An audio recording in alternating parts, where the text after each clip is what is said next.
Olá, queridos alunos, eu sou o professor Sérgio e estou aqui mais uma vez para apresentar a vocês uma videoaula. Dessa vez o tema é integração metabólica.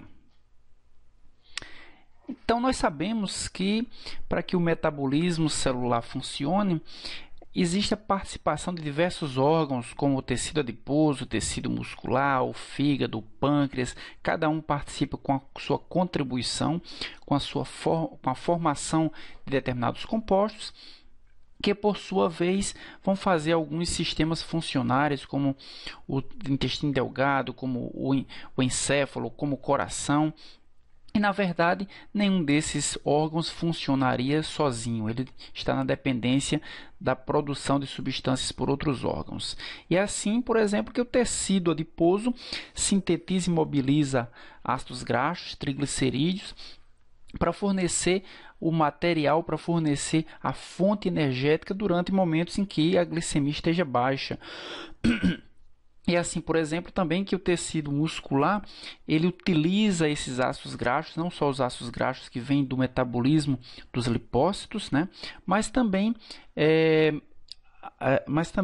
corpos cetônicos que são produzidos pelo fígado. E, na verdade, o fígado é um órgão importantíssimo na manutenção da glicemia, uma vez que ele vai manter a glicemia através da quebra de glicogênio, manter a glicemia através de reservas de glicogênio, produzir glicose a partir de compostos não glicídicos.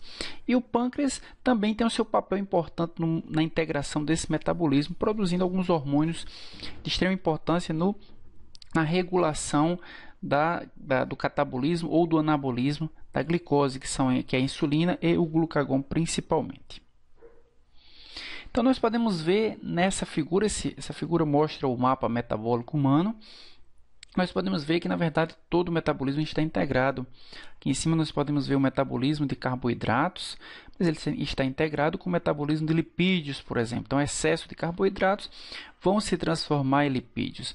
Excesso de lipídios inibem a degradação de carboidratos.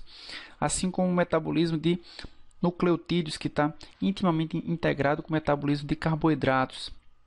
Parte do metabolismo de carboidratos gera ribose. Ribose forma os nucleotídeos, assim como o metabolismo de aminoácidos ou o metabolismo de outras substâncias, tudo está, na verdade, integrado. E essa integração ela é extremamente rigidamente regulada por enzimas que possuem sítios alostéricos e que funcionam mediante o excesso de substrato ou o excesso de produto. Então, ou o excesso de substrato ou o excesso de produto podem regular essa enzima para funcionar mais ativamente ou para funcionar menos ativamente. Então, aqui nesse slide, nós podemos ver como funciona o anabolismo e o catabolismo, que fazem parte do metabolismo geral. Então, muitos hormônios são importantes. O principal hormônio anabólico é a insulina. Então, quando a insulina está alta, imediatamente ele contrapõe as ações da adrenalina, do glucagon, do hormônio do crescimento, do cortisol. Então, quando a insulina está alta, esses quatro hormônios eles necessariamente vão ter sua produção diminuída. E insulina alta é sinal de que vai haver anabolismo celular, ou seja, vai haver formação de proteína, formação de glicogênio e formação de triglicerídeo, a partir de síntese de ácidos graxos e a partir da síntese dos esteroides. Ao contrário, quando a insulina está baixa, nós podemos notar um aumento de adrenalina ou um aumento de glucagon ou do hormônio do crescimento ou do cortisol, que são hormônios catabólicos. Então, vai haver uma mobilização e a degradação maior de aminoácidos, de ácidos graxos e também da glicose. Nesse slide, nós podemos ver o perfil metabólico do cérebro. O cérebro ele não produz nada que possa ser utilizado por outros órgãos, mas o cérebro é um dos tecidos que mais utiliza glicose como fonte de energia. Para se ter uma ideia, a glicose, 120 gramas de glicose são consumidas por dia somente pelos neurônios. Isso corresponde a mais ou menos 60 a 70% da glicose que é usada no jejum. Além de glicose, os neurônios também podem utilizar os corpos cetônicos quando os níveis de glicose estão baixos. E por que a necessidade de tanta energia pelos neurônios? Os neurônios, eles mantêm o potencial de membrana, o potencial de repouso ou o potencial de despolarização da membrana. E esse potencial de despolarização funciona através de ATPases, sódio, potássio ATPases, que mantém os níveis de sódio e de potássio internamente e externamente em níveis constantes.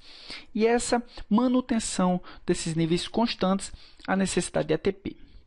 Esse ATP é necessário para depois de quebrado, liberar energia suficiente para manter o potencial eletrogênico dos neurônios.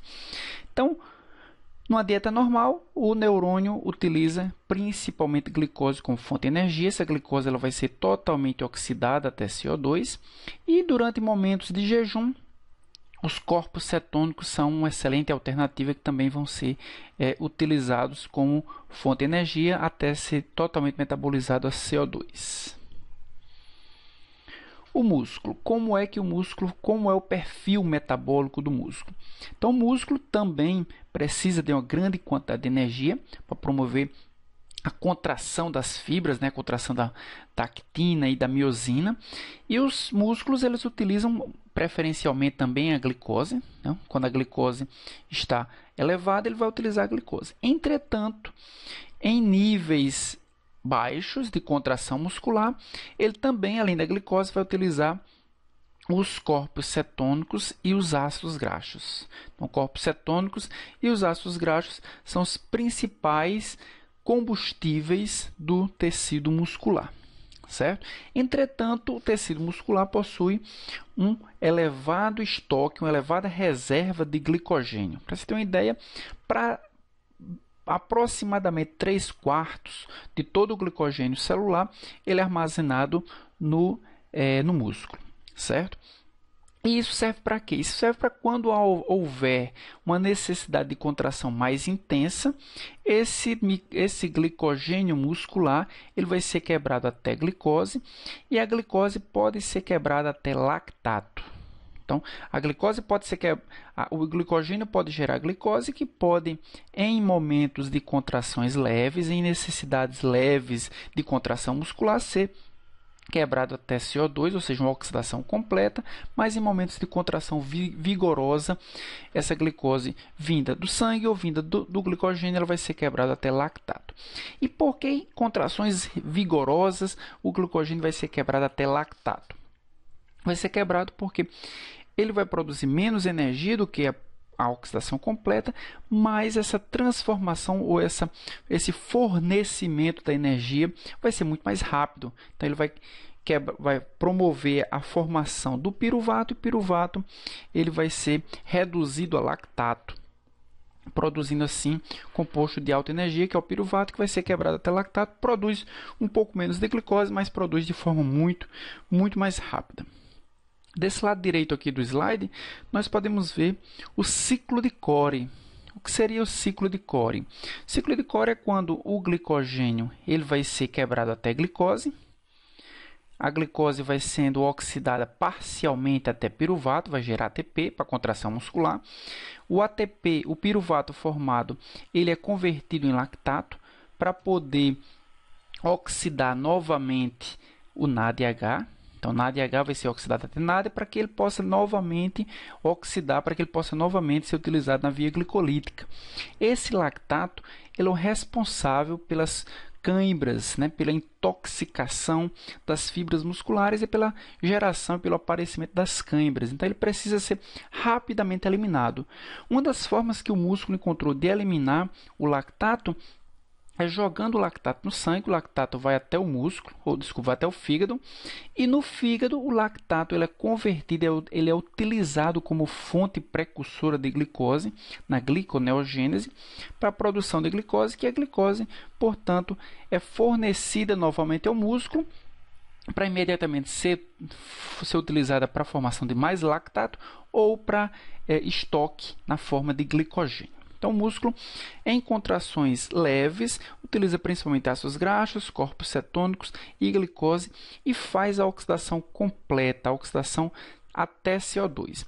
Quando a contração é muito rápida, a necessidade de geração de energia muito rapidamente, portanto, o glicogênio muscular, que vai ser o estoque muscular de glicose, vai ser quebrado não até CO2, mas até lactato. Uma outra fonte de energia importante para o músculo, na verdade é a primeira fonte de energia que o músculo usa quando realmente a contração é bastante intensa, é a fosfocreatina. Então, a fosfocreatina é uma reserva pequena de fosfato na forma de creatina. E essa creatina fosfato ela cede o grupamento fosfato para o ADP, formando ATP de forma extremamente rápida. Então, nos primeiros segundos de uma contração vigorosa, o ATP formado vem da fosfocreatina. A partir de então, vai existir um equilíbrio aí entre a glicose que vem entre a energia que vem da quebra do glicogênio, que vem dos ácidos graxos dos corpos cetônicos ou da glicose plasmática. E o adipócito? Como é o perfil metabólico do adipócito? O adipócito ele tem a principal função é armazenamento de triglicerídeo. Só que para armazenar triglicerídeo, esse triglicerídeo ele vai ser sintetizado. E para haver síntese de triglicerídeo, há necessidade de glicose, além dos ácidos graxos. Então, os ácidos graxos, geralmente, eles vêm do fígado, na forma da VLDL. E a glicose também pode vir do fígado, mas glicose e ácidos graxos podem vir também da alimentação, através dos quilomicrons. Então, os quilomicrons fornecem o ácido graxo e a glicose também, juntamente com o alimento, ele pode ser a fonte que vem da alimentação. Então, essa glicose ela vai ser oxidada aqui no adipócito, a gente está vendo o adipócito aqui, essa glicose vai ser oxidada, formando glicerol 3-fosfato, que faz parte constituinte dos triglicerídeos, e os ácidos graxos que vieram do fígado através da VLDL são fornecidos ao adipócito, para que o adipócito possa sintetizar triglicerídeo pela união de glicerol 3-fosfato com ácidos graxos, formando o triglicerídeo.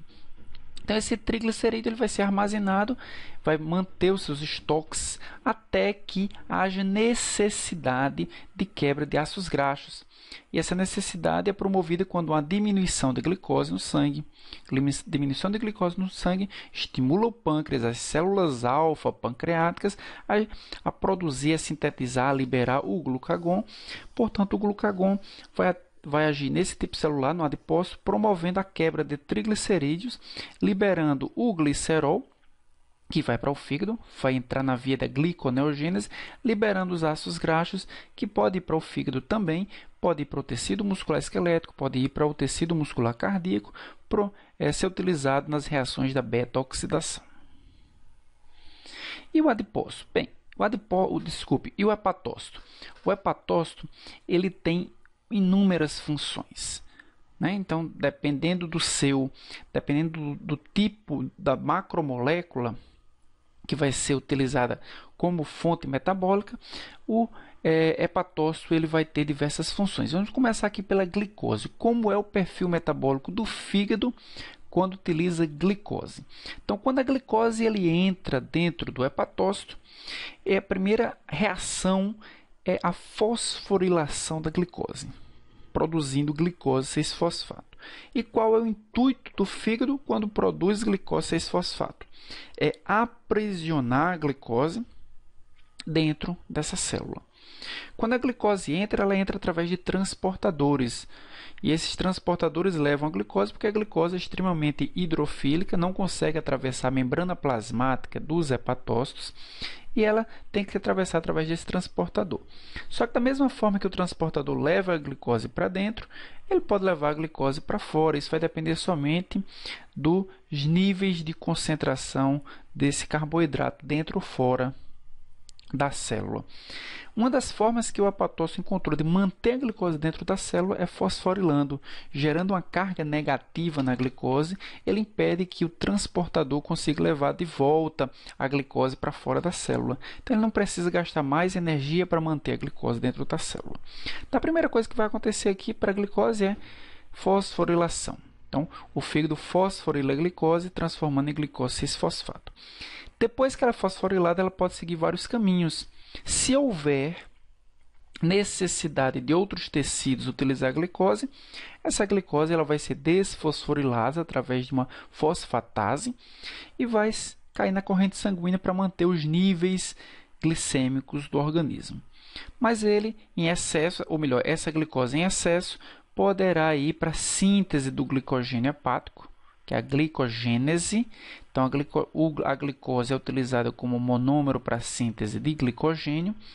A glicose 6-fosfato ela pode sofrer o desvio das pentoses para formar ribose 5-fosfato, que vai ser utilizado na síntese de nucleotídeos, e também a síntese de NADPH, que vai ser utilizado em diversas biossínteses metabólicas.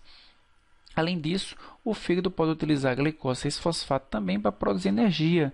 Então, através da glicólise vai formar piruvato, vai produzir um pouco de energia, e esse piruvato vai sintetizar ou vai produzir, é precursor da acetilcoenzima A. E aí a acetilcoenzima A pode seguir diversos caminhos. Um dos caminhos é o ciclo de Krebs, não é o mais comum, não é o principal caminho que o hepatócito utiliza acetilcoenzima A. O fígado prefere, o hepatócito prefere utilizar outras fontes de energia e preservar e poupar a glicose. Então, esse acetil-CoA só vai vir, a glicose só vai produzir acetil-CoA na maioria das vezes quando houver necessidade de sintetizar colesterol ou de sintetizar ácidos graxos. Então, a principal via de utilização do acetil-CoA da glicose 6-fosfato é a síntese de colesterol e também a síntese de ácidos graxos. Como é o perfil metabólico do fígado relacionado apenas aos aminoácidos? Então, quando há uma alimentação rica em proteínas, essas proteínas vão ser digeridas, esses aminoácidos eles vão cair na corrente sanguínea, na veia porta principalmente, vão ser transportados até o fígado. Ao chegarem no fígado, o hepatócito vai utilizar esses aminoácidos para síntese de proteínas hepáticas, principalmente as proteínas plasmáticas, Então, essas proteínas plasmáticas elas vão sendo liberadas no plasma e terão diversas funções. A principal proteína plasmática é a albumina. Além disso, o fígado vai fornecer os aminoácidos para a biossíntese ou para as sínteses proteicas nos mais diversos tecidos, também um outro destino. Ou esses aminoácidos podem ser utilizados para a síntese de nucleotídeos, de hormônios ou de porfirinas, que são compostos nitrogenados. Então, a fonte de nitrogênio que entra no nosso corpo vem dos aminoácidos. E esses aminoácidos eles vão ser utilizados para sintetizar compostos nitrogenados, compostos nucleotídicos, assim como hormônios, assim como as porfirinas. Em situações mais drásticas, os aminoácidos podem ser utilizados como fonte de energia ou quando há um excesso de aminoácidos que supera a necessidade para sintetizar compostos nitrogenados, sintetizar proteínas plasmáticas ou ser utilizados para síntese proteica em outros tecidos. Nesses casos, os aminoácidos não podem ser armazenados, eles vão ser degradados, vai ser quebrada, vai ser liberada, vai ser cindida o grupamento amino, que entra no ciclo da ureia, e também vai ser liberado o piruvato. O piruvato ele pode ter dois destinos básicos. O primeiro é a biossíntese de glicose, então a gliconeogênese. Se houver necessidade de glicose, ele entra na gliconeogênese e essa glicose pode ir até mesmo para a síntese do glicogênio muscular. Esse piruvato também pode ser degradado, oxidado até acetil-CoA. E da mesma forma que aconteceu com a glicose, esse acetil-CoA pode entrar no ciclo de Krebs, não é o mais comum, o fígado ele utiliza muito pouco essa via de quebra de aminoácidos para sintetizar acetil-CoA como fonte de energia, mas o acetil-CoA principalmente é utilizado para a síntese de ácidos graxos e, portanto, de lipídio. Além dos aminoácidos que chegam no fígado pela alimentação, a alanina, que é produzida por quebra de proteínas musculares, também chega ao fígado com a finalidade de produzir o piruvato e, consequentemente, ser utilizada na gliconeogênese. Então, esse ciclo é chamado ciclo da alanina, é um ciclo importante para a síntese, para a produção de glicose, a partir da quebra de proteínas musculares. Então, no início do jejum, as proteínas são utilizadas como fonte de energia, são quebradas e são utilizadas também para sintetizar a glicose. Com relação aos ácidos graxos, o fígado ele recebe os ácidos graxos vindo da alimentação, vindo principalmente dos quilomicrons da alimentação, e ele tem alguns destinos, como a síntese de lipídios hepáticos, né, como lipoproteínas também, com liberação de ácidos graxos no sangue, na forma, né, ligado à albumina, ou pode utilizar como fonte de energia, que é uma das principais fontes energéticas do fígado, é a beta-oxidação, é a quebra de ácidos graxos. Então, esses ácidos graxos vão quebrar até produzir acetil-CoA. A acetil-CoA vai entrar no ciclo de Krebs para produzir energia. Obviamente, se os níveis de glicose estiverem realmente muito baixos, esse acetil-CoA ele vai entrar só momentaneamente no ciclo de Krebs, uma vez que ele vai encontrar uma barreira que vai ser a diminuição do oxalacetato, que vai ser utilizado na gliconeogênese.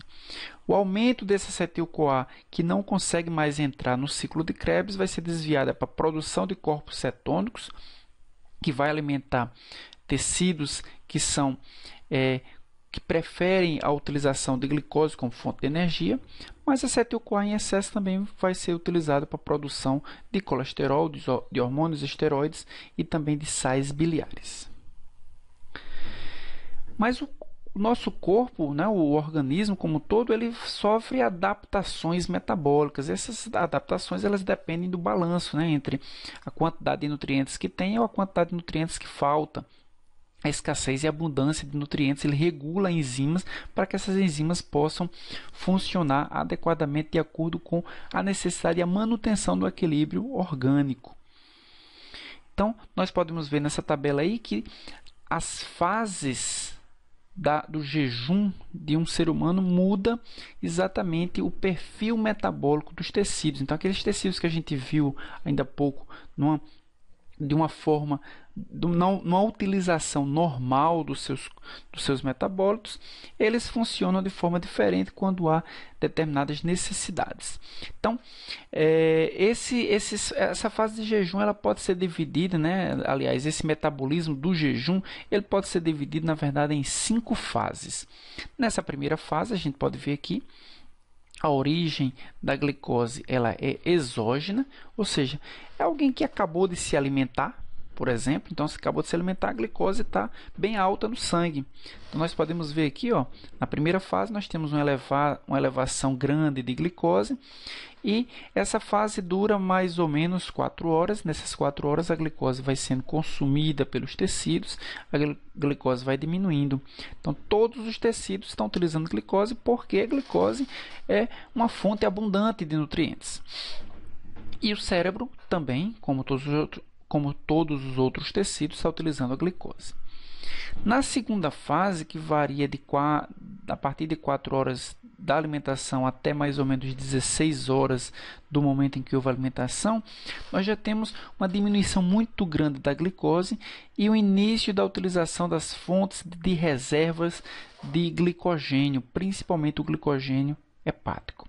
Então, o glicogênio hepático vai sendo uma fonte importante para a manutenção da glicemia e também como fonte secundária a gliconeogênese hepática. Então, nós temos aqui o glicogênio que estava em abundância aqui no início da fase 2, ele começa a ser consumido, começa a diminuir e auxiliando o glicogênio, nós temos aqui a produção de glicose a partir de compostos não glicídicos, ou seja, o estímulo da gliconeogênese.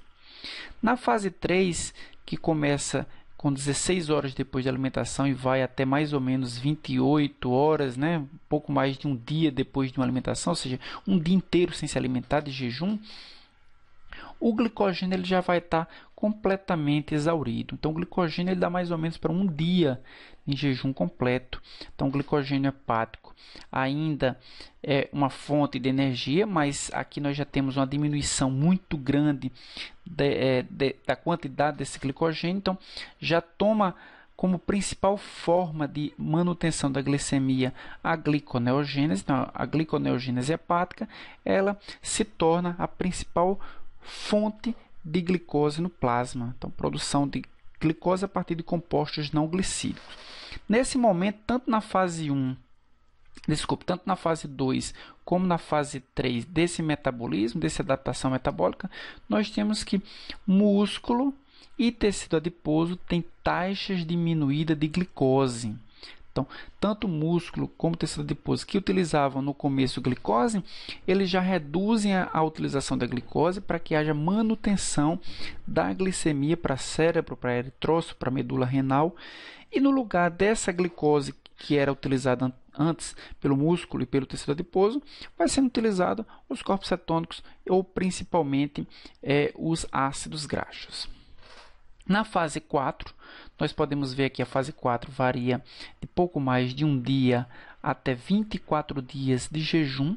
Então, nessa fase 4, nós, além da gliconeogênese hepática, ela já não é mais suficiente. Nós temos também uma gliconeogênese renal. Então, o rim auxilia o fígado na produção de glicose para manter essa glicemia. Então, nós temos uma diminuição aqui da gliconeogênese, porque a gliconeogênese hepática ela já tem uma taxa bastante diminuída em virtude de não haver mais compostos em abundância, compostos que são precursores de glicose em abundância, mas mesmo assim o rim começa a produzir glicose também, por isso que ele mantém os níveis de gliconeogênese nesses valores aqui.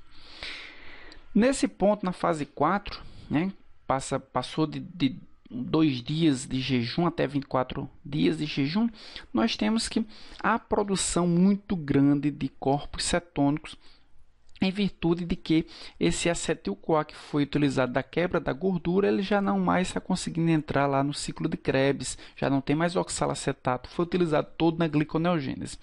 E o corpo precisa produzir uma fonte de energia para o cérebro. Então, ele começa a produzir corpos cetônicos e o cérebro vai mesclando glicose, ainda continua sendo a principal fonte de energia, mas os corpos cetônicos são uma fonte secundária de energia.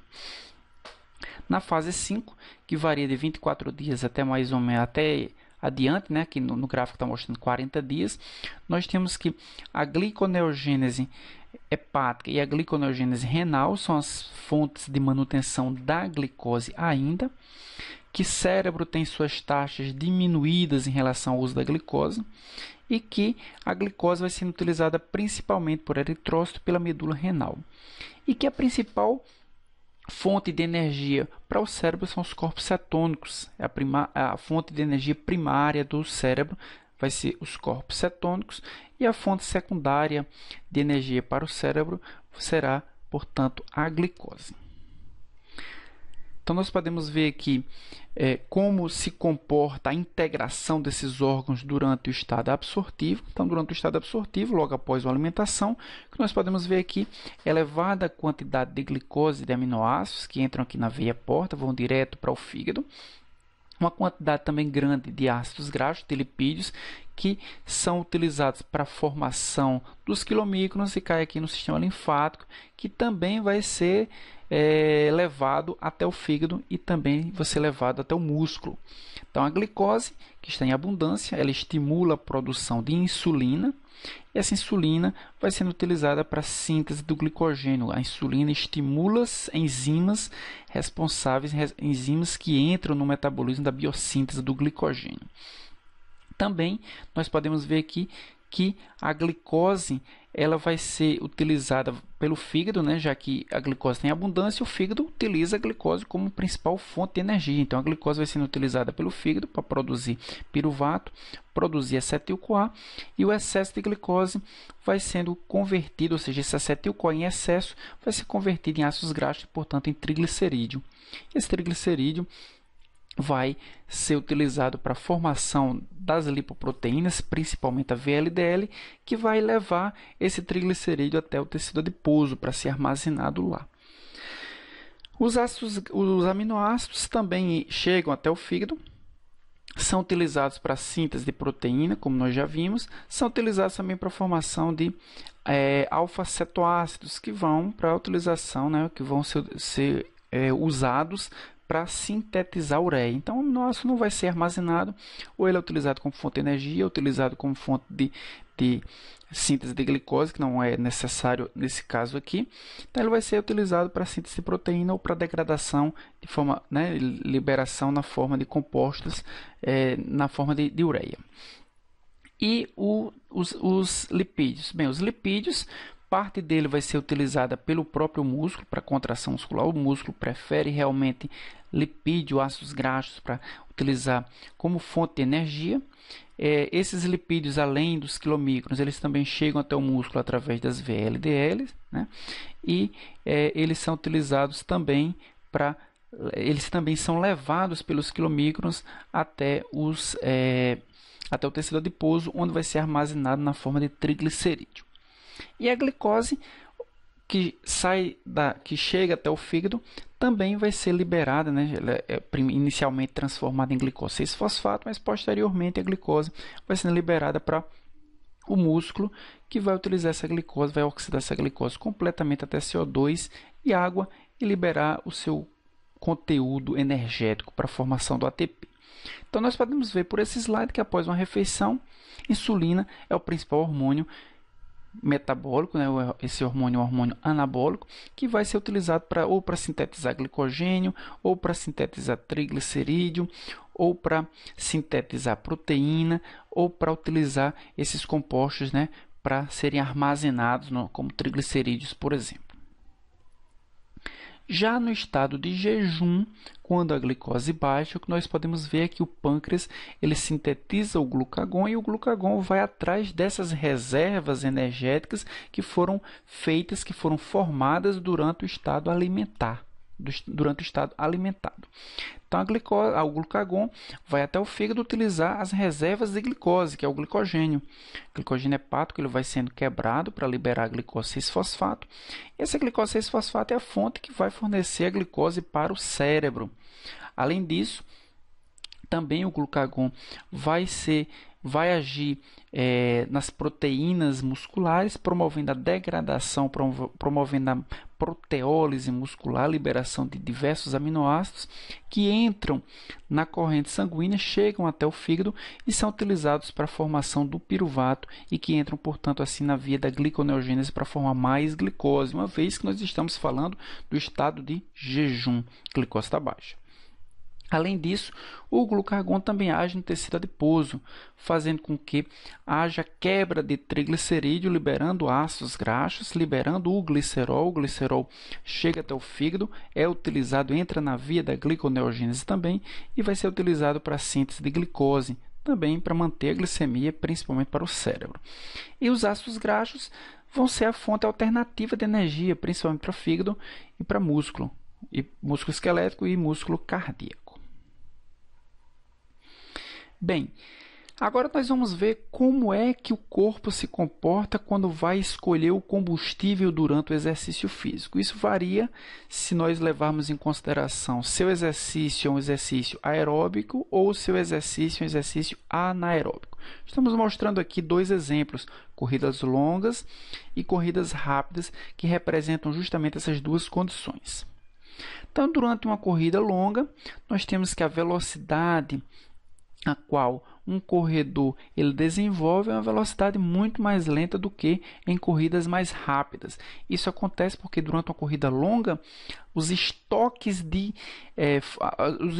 das principais fontes de energia eles são extremamente limitados e o estoque de fontes ilimitadas eles são extremamente lentos para produzir energia. Por isso, o corpo tem que fazer a dosagem adequada para quebrar o combustível correto na velocidade correta.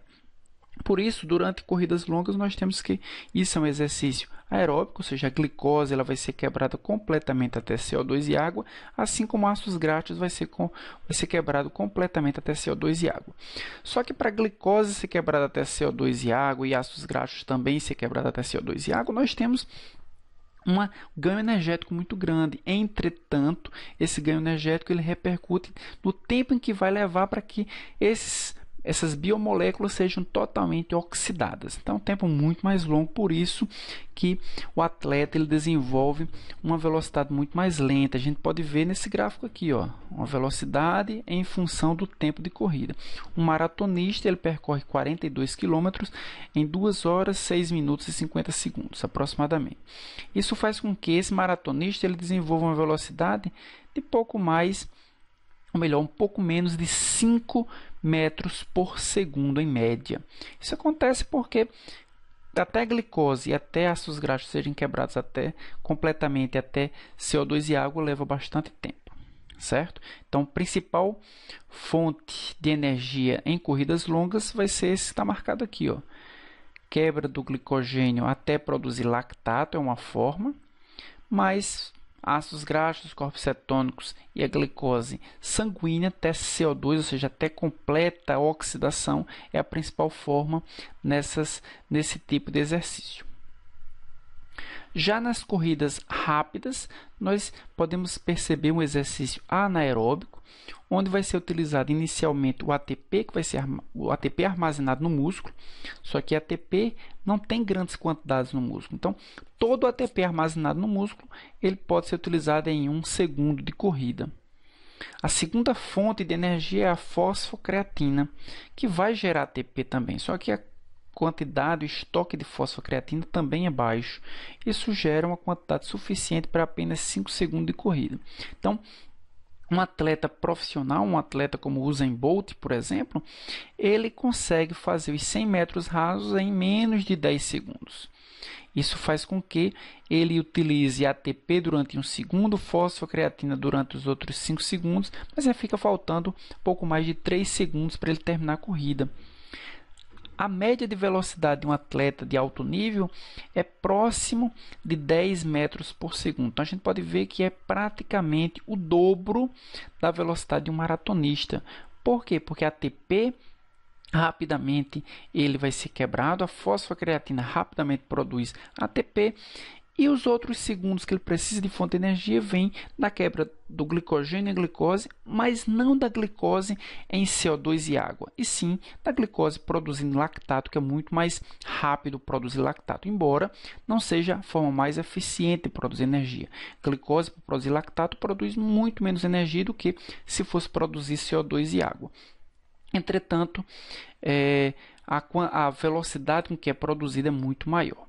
Então, durante corridas rápidas, nós temos que as principais fontes de energia vêm da fosfocreatina e vêm também da quebra do glicogênio muscular até lactato.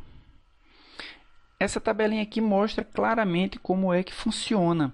Então, nós temos em média 223 milimol de ATP. Essa quantidade de ATP equivale a aproximadamente 1 segundo de corrida, em nível intenso. Posteriormente é utilizada a fosfocreatina, que tem 446 milimol de fosfato, de grupamento de fosfato, e que é liberada para produzir ATP numa velocidade altíssima de 73,3 milimol por segundo. Só que a quantidade de fosfocreatina só dá para mais ou menos aí uns 5 segundos. Então, fica faltando produzir ATP por outra fonte. Então, essa fonte vai ser a conversão do glicogênio muscular em lactato, que não tem, o glicogênio muscular não é uma grande fonte de energia, então tem 6.700 milimol de glicogênio para produzir ATP, só que ele produz uma velocidade intermediária de 39,1 milimol por segundo. Por essa razão que o atleta profissional ele começa a corrida desenvolvendo a velocidade muito rápida, porque ele está quebrando ATP e quebrando a fosfocreatina, que tem uma taxa rápida de liberação do fosfato para o ATP, e depois do meio para o final ele tem uma velocidade média bem mais reduzida, em relação ao início da corrida, porque essa fonte de energia ela vem da conversão do glicogênio muscular em lactato e não mais a fosfocreatina. Um atleta de maratona ele precisa de outras fontes, então ele não pode só utilizar a ATP, a fosfocreatina e o glicogênio muscular que se transforma em lactato. Ele tem que utilizar outras fontes, como por exemplo os ácidos graxos que vêm do adipócito. Entretanto, se nós olharmos aqui, o adipócito possui uma fonte muito grande de energia. Então, 4 milhões de milimol de ácidos graxos para produzir ATP. A maior quantidade de energia vem do adipócito. Entretanto, para que haja conversão de ácidos graxos, sejam liberados, sejam convertidos em glicose, sejam convertidos em acetil-CoA, esse acetil-CoA entra no ciclo de Krebs, isso acontece numa velocidade de 6,7 milimol por segundo, uma velocidade, portanto, bem inferior à quebra, por exemplo, do glicogênio em lactato. Então, isso faz com que um maratonista utilize realmente o ácido graxo como fonte de energia. Entretanto, se ele for utilizar única e exclusivamente o ácido graxo como fonte de energia, ele vai terminar essa maratona não em 2 horas, mas em talvez 6 ou 7 horas. Então, ele precisa fazer uma mescla de fontes de energia. Ele utiliza um pouco do utiliza um pouco do ácido graxo, mas utiliza ao mesmo tempo o glicogênio muscular que se converte em lactato, também o glicogênio muscular que vai ser totalmente oxidado até CO2 e o glicogênio hepático que também vai ser convertido até CO2, que possui uma quantidade de energia, uma reserva, um tamanho de reserva menor do que os ácidos graxos, mas que convertem essa glicose muito mais rapidamente. Então, o balanço disso gera uma velocidade média de conversão maior do que se fosse apenas os ácidos graxos. Nesse slide, nós podemos ver como é regulado as enzimas no estado absortivo. Então, no estado absortivo, a gente tem muita glicose. O que é que a glicose vai fazer? Vai estimular a síntese de glicogênio, induzindo assim a atividade da glicogênio sintase e inibindo a atividade da glicogênio fosforilase. Então, estimula a síntese de glicogênio e inibe a quebra, a degradação do glicogênio. Existem outras fontes regulatórias, como por exemplo a frutose 2,6-bifosfato, que é um regulador importante no estado absortivo, que vai estimular a enzima fosfofrutoquinase 1, que é uma enzima importante na via glicolítica e, portanto, o aumento de glicose estimula a via glicolítica, mas ao mesmo tempo vai inibir a frutose 1,6-bifosfatase ou difosfatase, que é uma enzima importante na gliconeogênese. Se tem glicose suficiente, não é necessário ter gliconeogênese, mas é importante que essa glicose seja totalmente quebrada.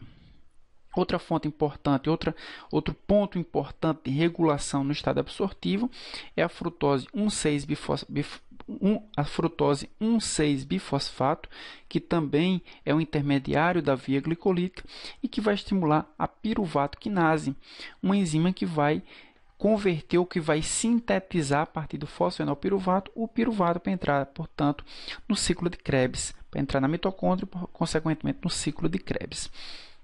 O próprio piruvato é uma fonte importante de estímulo da piruvato desidrogenase, a enzima que vai converter o piruvato em acetil coenzima A. O citrato, melhor dizendo, é um intermediário importante também. O citrato é um intermediário do ciclo de Krebs e é importante no estímulo da acetil-CoA carboxilase, uma enzima que vai carboxilar o acetil-CoA até malonil e será, portanto, estimulado a via de biossíntese dos ácidos graxos. Então, quanto mais glicose, a gente pode ver que se estimula a síntese de ácidos graxos. Então, glicose forma gordura porque o citrato estimula a acetil-CoA carboxilase. Se os ácidos graxos estão sendo estimulados para sua biossíntese porque tem muita glicose, e se tem muita glicose não há necessidade de mais fonte de energia,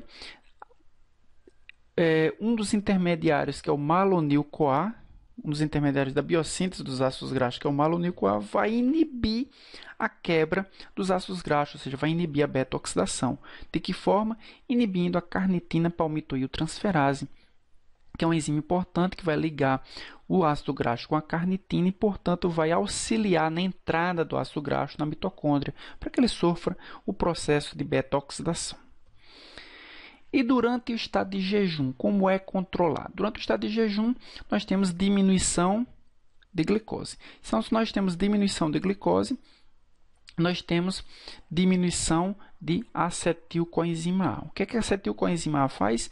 Estimula a piruvato carboxilase e inibe a piruvato desidrogenase, ou seja, diminui a entrada do acetil-CoA no ciclo de Krebs e estimula a formação do piruvato e, consequentemente, a síntese de mais glicose. Então, se a glicose está baixa, a gliconeogênese tem que ser estimulada e, ao mesmo tempo, a degradação, a oxidação da glicose, ela tem que ser inibida.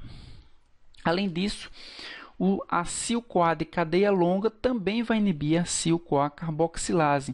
Dessa forma, a inibição da síntese de ácidos graxos, se glicose está baixa, não há necessidade de gastar energia sintetizando ácidos graxos, e sim a necessidade de que haja quebra de ácidos graxos para produzir energia. O citrato vai inibir a fosfofrutoquinase 1, portanto, vai inibir a própria via glicolítica, já que a gliconeogênese está sendo estimulada, a via glicolítica tem que ser inibida.